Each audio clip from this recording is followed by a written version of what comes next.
Oh putain. Ah là j'ai bon. C'est le karma en action. Louis Boyard, l'insoumis en chef, vient de se faire jeter comme un malpropre par ceux-là même qu'il pensait rallier à sa cause. En effet, on vient de l'apprendre à Villeneuve-Saint-Georges, là où il tentait de jouer les grands stratèges politiques, son propre groupe, oui, ses propres alliés. Donc son propre groupe a décidé qu'il était de trop. L'histoire retiendra qu'il était viré de sa propre liste. Une humiliation monumentale.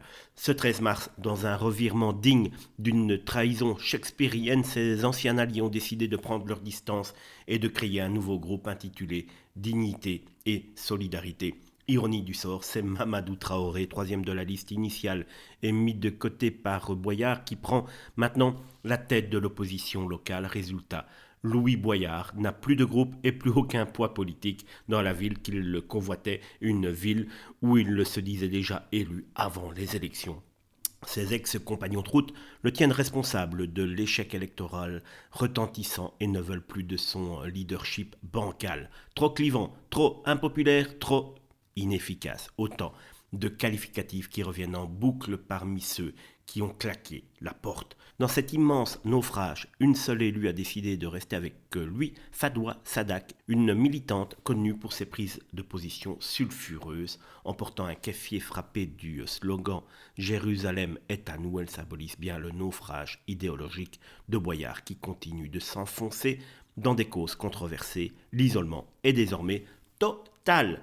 Pire encore, Mohamed Ben Khalef, autre figure controversée de la liste initiale, a préféré rallier Mamadou Traoré. Lui aussi tourne le dos à Boyard, prouvant que même parmi les militants les plus radicaux, ce dernier ne fait plus l'unanimité. Un conseil municipal, la sanction est immédiate. Boyard n'a même plus assez de soutien pour constituer un groupe, ce qui signifie qu'il perd toute influence politique locale. Une chute brutale pour celui qui voulait jouer les caïds. Face à l'évidence, Louis Boyard tente de minimiser l'affaire, parlant de simples divergences et affirmant que ce qui compte, ce sont les combats. Mais la réalité est là. Il est grillé, il a tout perdu, y compris la confiance de ses alliés. Cette éviction humiliante confirme ce que beaucoup savaient déjà. Louis Boyard est un politicien opportuniste sans véritable ancrage qui se retrouve désormais seul à force de jouer un jeu dangereux. Ses coups de gueule, son arrogance, son obsession pour la provocation l'ont mené droit dans le mur et on est véritablement heureux. La chute est brutale, elle ne fait que commencer. 2026, il peut toujours rêver, ses anciens alliés lui ont déjà montré la direction, c'est-à-dire casse-toi, prends la porte.